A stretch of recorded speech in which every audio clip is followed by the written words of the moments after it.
اعوذ باللہ من الشیطان الرجیم بسم اللہ الرحمن الرحیم الحمد للہ رب العالمین وصلی اللہ علی سیدنا و نبینا ابی القاسم المصطفى محمد وعلى آلہ الطیبین الطاہرین المعصومین اما بعد اعوذ باللہ من الشیطان الرجیم بسم اللہ الرحمن الرحیم الحمد للہ رب العالمین الرحمن الرحیم مالک یوم الدین ایاک نعبد و ایاک نستعین صدق اللہ العلی العظیم۔ ہم نے پہلے درس میں سورۃ الفاتحہ کی پہلی اور دوسری آیت کے متعلق کچھ تفسیری نکات آپ کے سامنے بیان کیے تھے۔ الحمدللہ رب العالمین بہت ہی اہم آیت اور قرآنی معارف کا سمندر لیا ہے اپنے اندر۔ اس کے بارے میں ایک حدیث کہہ کے آگے بڑھتے ہیں۔ امام جعفر صادق علیہ السلام کی ایک مرتبہ سواری گم ہو گئی تو امام علیہ السلام نے فرمایا جب ملتی ہے تو میں پروردگار عالم کی بہت زیادہ حمد بیان کروں گا۔ جب وہ سواری ملی تو امام علیہ السلام کی زبان پہ یہ آیت آئی الحمدللہ رب العالمین۔ تو ایک صحابی نے سوال کیا کہ مولا آپ نے فرمایا تھا جب سواری ملے گی تو میں بہت زیادہ پروردگار کی حمد بیان کروں گا۔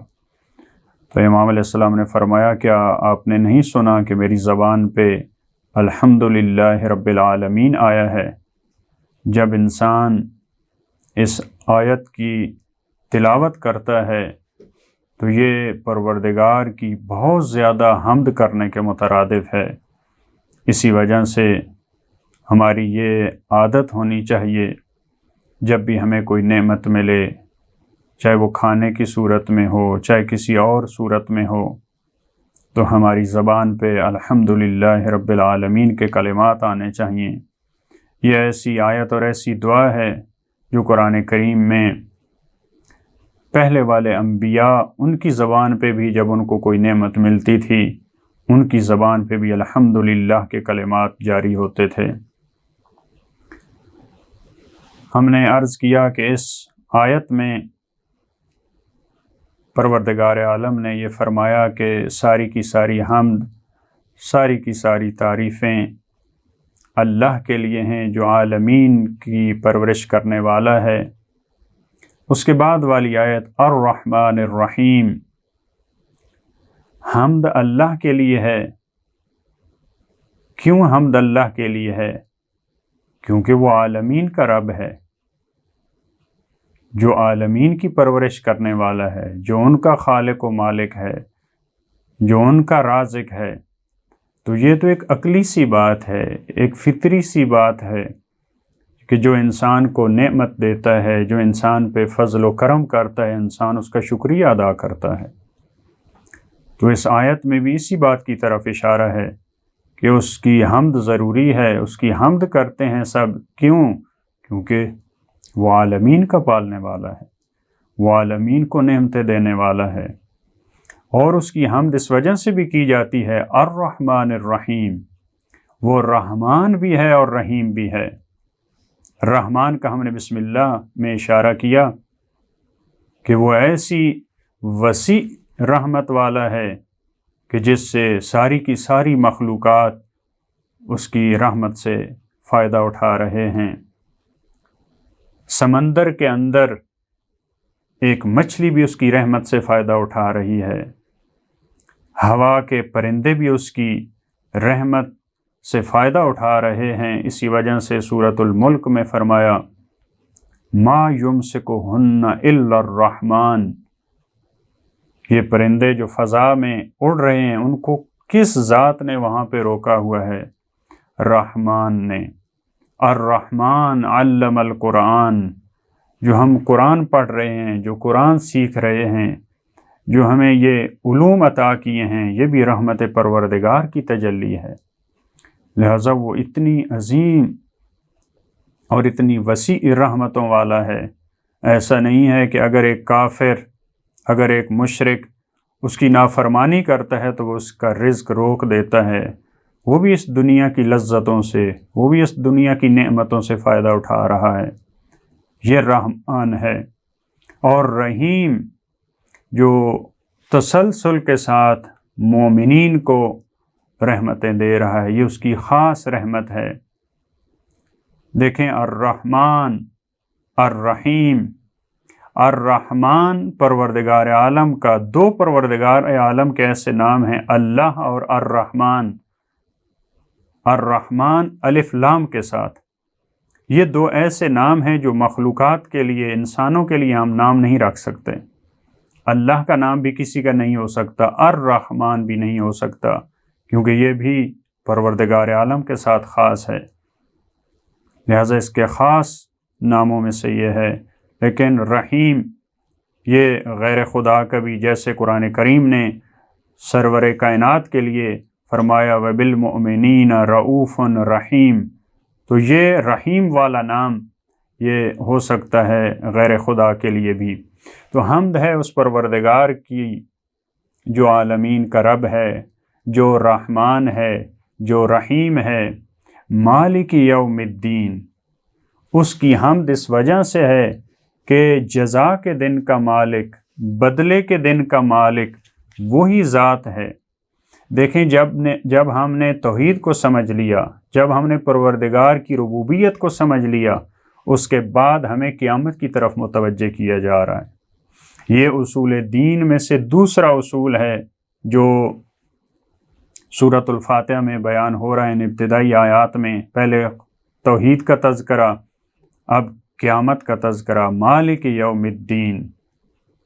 کیونکہ ربوبیت پروردگار جب ہمیں سمجھ میں آ گئی تو اب ہم یہ اقرار کرتے ہیں کہ جزا کے دن کا مالک، بدلے کے دن کا مالک۔ البتہ دین کا لفظ قرآن کریم میں شریعت کے لیے بھی استعمال ہوا ہے، دین کے لیے استعمال ہوا ہے، جیسے ان الدین عند اللہ الاسلام۔ لیکن بعض آیات میں، جیسے اس آیت میں مالک یوم الدین، تو یہ دین کا مطلب ہوتا ہے جزا، بدلہ۔ اس دن کا بھی جو مالک ہے وہ وہی ذات ہے، اس وجہ سے ہمیں اس کی حمد بیان کرنی چاہیے۔ اب یہاں پہ سوال پیدا ہوتا ہے، کیا اس دنیا میں اس کا مالک نہیں ہے پروردگار عالم؟ ہم اس آیت میں کہہ رہے ہیں مالک یوم الدین، تو فقط قیامت کا مالک نہیں ہے پروردگار، اس دنیا کا، یہاں کا مالک وہ بھی پروردگار عالم ہے۔ تو اس کا جواب یہ ہے کہ اگرچہ یہاں دنیا کا مالک بھی حقیقی معنوں میں پروردگار عالم کی ذات ہے، لیکن یہاں پر عارضی طور پہ چیزوں کو انسانوں کی طرف بھی نسبت دی جاتی ہے۔ یہ میرا گھر ہے، یہ میری گاڑی ہے، یہ میری اولاد ہے، یہ میرے اعضاء و جوارح ہیں، یہاں عارضی طور پہ انسان کی طرف نسبت دی جاتی ہے۔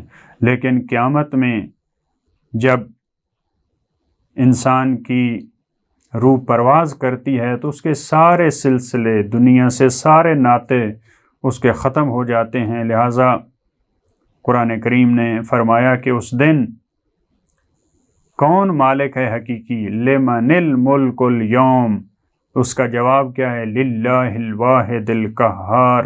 اس دن کا مالک کون ہے؟ کس کے لیے ہے اس دن کی بادشاہت، اس دن کی حکومت؟ فرمایا للہ الواحد القہار، تو وہ مالک یوم الدین ہے۔ لہٰذا اس وجہ سے ہم اس کی حمد بجا لاتے ہیں۔ ایاک نعبد و ایاک نستعین۔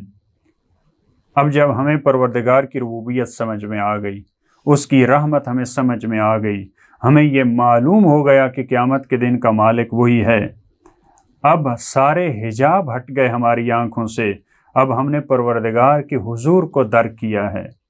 لہٰذا اب آیات کا لہجہ تبدیل ہوا ہے۔ اب کیا فرمایا؟ ایاک نعبد و ایاک نستعین، ہم تیری ہی عبادت کرتے ہیں، ہم تجھ ہی سے مدد مانگتے ہیں۔ دیکھیں، اب غیب کی صورت میں بات آگے نہیں بڑھ رہی، اب مخاطب کی صورت میں گویا ایسے انسان اب محضر پروردگار کو درک کر رہا ہے۔ لہٰذا ہمیں روایات میں کہا گیا کہ تم پروردگار کی عبادت اس طرح سے کرو گویا تم اسے دیکھ رہے ہو، اور اگر اس مرحلے اور مرتبے پہ تم نہیں پہنچ سکتے تو پروردگار کی عبادت اس طرح سے کرو کہ وہ تمہیں دیکھ رہا ہے۔ ہم فقط اسی کی عبادت کرتے ہیں، فقط اسی سے مدد مانگتے ہیں۔ عبادت، اس نقطہ کی طرف توجہ ضروری ہے، فقط کسی کے سامنے جھک جانا عبادت نہیں، کسی کا احترام کرنا عبادت نہیں، بلکہ عبادت کی تعریف میں یہ کہا جاتا ہے کسی کی الوہیت کا عقیدہ رکھتے ہوئے، کسی کے معبود ہونے کا عقیدہ رکھتے ہوئے انسان جب کسی کے سامنے جھک جاتا ہے تو اس کو عبادت کہا جاتا ہے، وگرنہ جھکنے کا، خضوع اور خشوع کا تو والدین کے سامنے بھی قرآن نے حکم دیا ہے، سرور کائنات کو بھی حکم دیا کہ مومنین کے لیے آپ خضوع و خشوع کے قائل ہوں، ان کا احترام کریں۔ لہٰذا جب ہم کسی کی الوہیت کا اور کسی کے معبود ہونے کا عقیدہ پیدا کرتے ہیں تو اس وقت وہ حقیقی معنوں میں عبادت ہوتی ہے۔ دعا ہے پروردگار عالم سے خدا ہمیں اپنی حقیقی بندگی کرنے کی توفیق دے، خدا ہمیں یہ توفیق دے کہ ہم مشکلات میں، پریشانیوں میں فقط اسی سے مدد مانگیں۔ اللہم صلی علی محمد و آل محمد۔